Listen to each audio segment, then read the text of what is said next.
Welcome. Today I have grouped 10 of my best fall DIYs from last year all into one video to make it super easy for you to view them. I love them. I hope that you love them too. If you enjoy easy DIYs and budget decor, you're in the right place. My name is Jennifer and this is a little bit of Common Crazy. If you enjoy what you see here today, I hope you'll hit that subscribe button if you haven't already. Now let's jump into it. For this first project, I am using 3 of these pumpkins, 2 smaller ones, 1 larger one, some paint, and these stickers from Dollar Tree. Now to start off with, I am going to give each one of these a good coat of paint, but before I can do that, I have to remove the burlap from these. So I take off the raffia bow to begin with, and I pop off the little flowers or the pumpkin that is on the outside. Now the easiest way for me to get the burlap off is to take my little craft knife first and to score it at the bottom, and then I go to peel it. Now each one of these is its own little beast. Some of them peel off super easy, some of these take a little bit more work, but they will each peel off. Just go ahead and work it. Now I wanted these to be nice and smooth because I am painting these. So I went in and I sanded each one of them as smooth as I could get it with to start off with a 60 grit sandpaper, and then I went back with a 120 grit sandpaper to give it a nice smooth final sanding. After that, I went in with the Waverly chalk paint in white, painted the main pumpkin in the white, and the base of each one of these in a black paint. After a good couple coats of paint and it had completely dried, I went ahead and I removed the stickers and placed each sticker on a different pumpkin. Now I will tell you, I did not put Mod Podge on these and I had no problems with it curling up or peeling. 1 year later, these have been in my attic and I am still not having any issues with that. But if you are concerned, you can go over these on top with some Mod Podge and that will seal them in, and that will make sure that these will last a lifetime. For a finishing touch, all I did was add a quick little gingham black and white bow to the top of each one of them, and then they were done. These are so easy and I still love them. For this next project, I'm using 3 pumpkins, all 3 different sizes. So you want a small, medium, and a large. Dollar Tree doesn't have the little chalkboard pumpkin this year, but this little Farm Fresh pumpkin would be a great replacement for it. So to cover each one of these pumpkins, I'm going in with my favorite wood grain papers from Hobby Lobby. These are 4 for $1, so that is a great price for scrapbook paper, and I will be using the metal word Harvest. So to start off with, I am removing the metal leaf from the larger pumpkin and then sanding it to make it smooth. After that, I go in with some Mod Podge and just lay the paper flat. Now a year later, I will tell you that this is still nice and flat. This has been in my attic. Here is my trick to Mod Podge. First, make sure that you have just a thin coat spread over the entire surface. Make sure it is thin. Then once you lay your paper down, spread it out. Make sure it's nice and smooth. And honestly, here's the biggest tip. If you can avoid putting a top coat of Mod Podge on, do it. If not, make sure that you let it completely dry before adding that top coat. When it gets really wet, that's when you start seeing a lot of that bubbling. So if you happen to have one of these chalkboard pumpkins still, or you're going with this newer pumpkin, either way, the leaf is green, and if you want it that silver color instead, I sanded to get the color off. You can try nail polish remover. I think sanding is just easier. Now you can continue by just adding your thin layer of Mod Podge to cover the entire pumpkin and then place your paper on it. Notice I am not covering up the stem because I will be covering those up separately, and I will be sharing with you how I like to remove my paper. It's my favorite way, and if you've been around, you actually already know this technique, but I swear by it. And with the little pumpkin, you want to go ahead and remove the burlap part. Remember, sometimes this comes off easy, sometimes it's harder, but it will come off. And then go ahead and remove the pumpkin from the base and repeat the same thing. You want to go ahead and sand it smooth, add your Mod Podge, and then your paper. Once the Mod Podge had dried, I did do a rough cut with some scissors and trimmed around the pumpkins, but to get that really nice, this paper looks like it was meant to be with the pumpkins, I like to go in with sandpaper and I sand away from the pumpkins, and that like peels the paper off so you get a really clean cut. So you just sand away and it is perfect every time. I like to go in with a coarser sandpaper, so like a 60 grit sandpaper, and that seems to work the best. For some finishing touches, I took Waverly's chalk paint in white and ivory and the wax in antique. I took the wax in antique and I took it around the medium-sized pumpkin just to add a little depth and dimension to that lighter pumpkin. And then I took the white and ivory and I mixed them together just because the white was too white and the ivory was too yellow. And I took those onto the larger and the smaller pumpkin. I also used the combination of the white and the ivory paint in order to cover up the stems. You're not going to really see them once I add the twine, but just in case anything poked through, I wanted to go ahead and paint all of the stems. So the twine that I'm using, all the twine you find in the automotive section at Dollar Tree, and I just secured it with some hot glue. I wrapped it all the way around, and when I got to the top, I secured it with more hot glue to make sure that it stayed.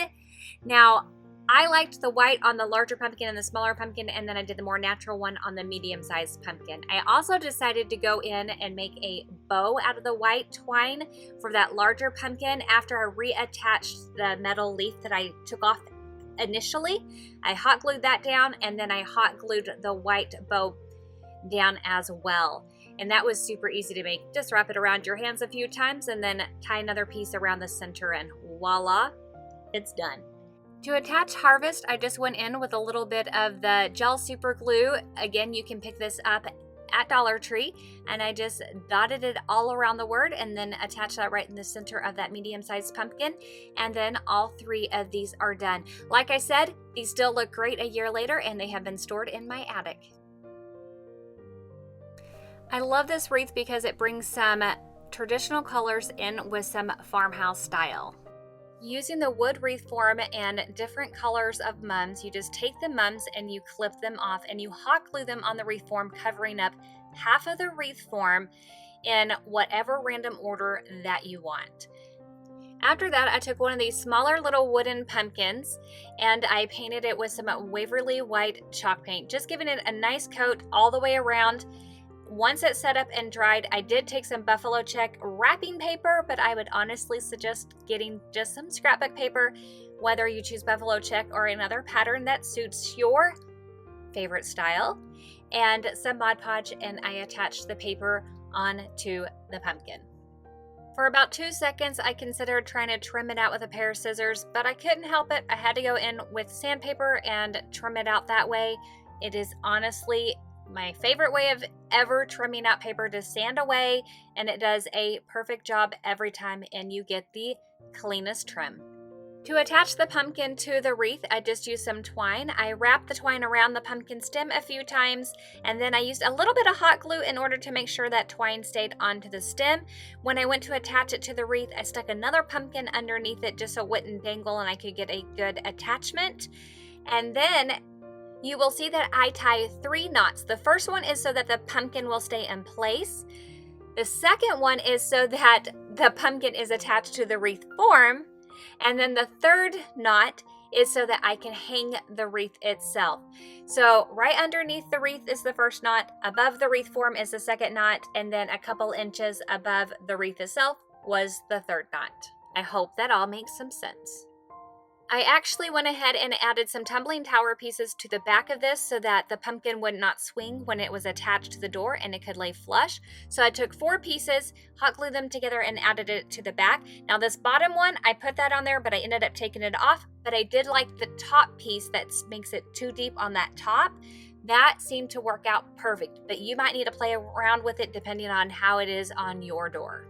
I thought adding Thankful was a great finishing touch to this pumpkin. I used a little bit of that gel super glue in order to do that. I also used the little pumpkin stickers, the little wooden ones that you could find in the Dollar Tree last summer, or last year, I should say.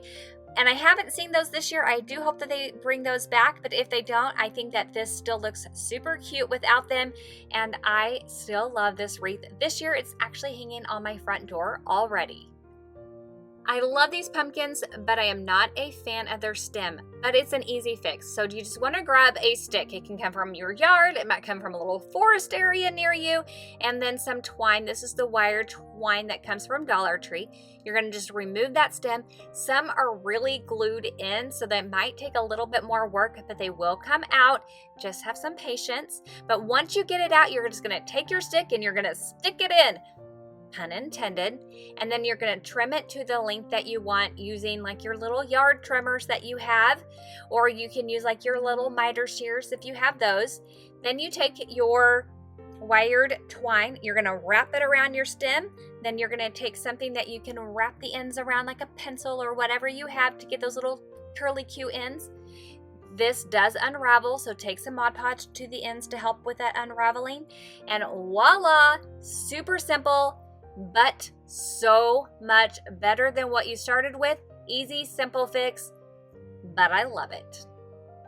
Here is another easy DIY using this cardboard decor and a scrapbook piece of paper. So just grab whatever piece of paper that you love. I went with a piece of wood style just because it really went with the decor and the more neutral tones that I'm going with. And you're just gonna wrap your cardboard around it just so you get an idea of what size you need, and then use those lines in order to cut it out. Again, going in with some Mod Podge, you're gonna do a thin coat on the front of that sign, and then lay your front right there, straight in the center, spread it out, get it nice and straight, and then you're gonna add Mod Podge onto one side, and then press that side down, and then you're going to flip it over and then do it the other side. If you do it this way, you will find that you will not have any wrinkles. Then you are also going to put Mod Podge on the end and then place that on your scrapbook paper. I did use my craft knife in order to cut that out so that I would have a nice seamless cut. Normally I would do my sandpaper technique, but this is not a project that really was conducive for that. After that, I chose out the letters I wanted from my Dollar Tree stash. I spelled out the word blessed, but you have so many different options that you could do with this, and it wouldn't even have to be seasonal at all. Of course, I put some Dollar Tree pumpkins on here, but again, if I hadn't put those on there, it wouldn't have to be seasonal. You could do something like this that could work all year round on a tier tray, on a fireplace mantle. So many fun ideas. For this project, you're going to grab any Dollar Tree sign and some scrapbook paper. And then I am so excited because I'm using just the burlap front from the sign that I took off in an earlier project so that it is not going to waste. So go ahead and sand that front of that sign so that you can make it nice and smooth. After that, add your thin coat of Mod Podge and then put your scrapbook paper on that. Once it dries, go ahead. This time I did not sand it off. I thought, well, I'm going to go ahead and just use my craft knife and just go around the edges. For those of you that like to try it this way, I thought I would give it a go. To attach the burlap pumpkin to the sign, I just used some Mod Podge, making sure that I put it really good on those edges so that the edges would stay nice and secure. Now again, I prefer putting it on the burlap so that I'm not completely coating the sign, avoiding any chance of bubbling like I mentioned earlier in the video. And then I went and I used my little paint stick just to really press that down, making sure I had really good contact between the pumpkin and the sign itself. I still had the original raffia bow that came on the original pumpkin, so I went ahead and hot glued that down, but if you didn't, you could just always make a new one.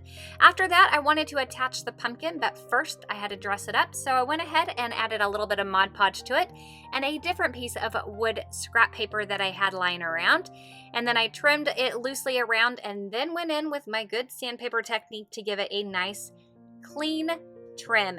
I tried, you guys, to just trim around with a craft knife or a pair of scissors, but the sandpaper always has my heart. After that, I just hot glued a little piece of twine around the stem in order to cover that up. And then I went in with some white paint in order to add some lines and some detail to that pumpkin. I wanted to bring back a little bit of that pumpkin detail that was lost by just adding in that wood scrap paper. So I just brushed in those pumpkin lines that would naturally be there, and I thought that that really was the perfect added touch. Once I was done with that, I just hot glued that bad boy right onto the sign, and this sign is done. But I decided to change the bow out for a twine bow instead. Honestly, either bow I think looks great on this pumpkin. This year, I tend to lean more towards the raffia over the twine, but you know, I don't think you can go wrong either way. This pumpkin wreath has to be one of my absolute favorites. So to start off with, I'm using some black yarn. Any black yarn will do, but this one tends to have more of like a netting look to it. And yes, I did get this at Dollar Tree. I am also going to be using some buffalo check ribbon. Now this ribbon I did not get at Dollar Tree. I got it at Hobby Lobby, but Dollar Tree does have buffalo check ribbon this year. And I will be using some burlap. Now this burlap I did not get at Dollar Tree, but I did buy some at Dollar Tree this year that is 5 inches wide, and that was a fantastic find. To start off with, I took my yarn and I wrapped it around the stem. Now, bear with me here because this is not how this will actually look in the end. I do go back and I change my mind. But to begin with, you're just going to wrap it all around and secure that down with some hot glue. After that, I'm going in with my buffalo check ribbon. Now, in order to keep this in place, you're going to have to use some hot glue to tack it at the beginning, tack it in little spots, and then tack it at the end. And here's what I mean.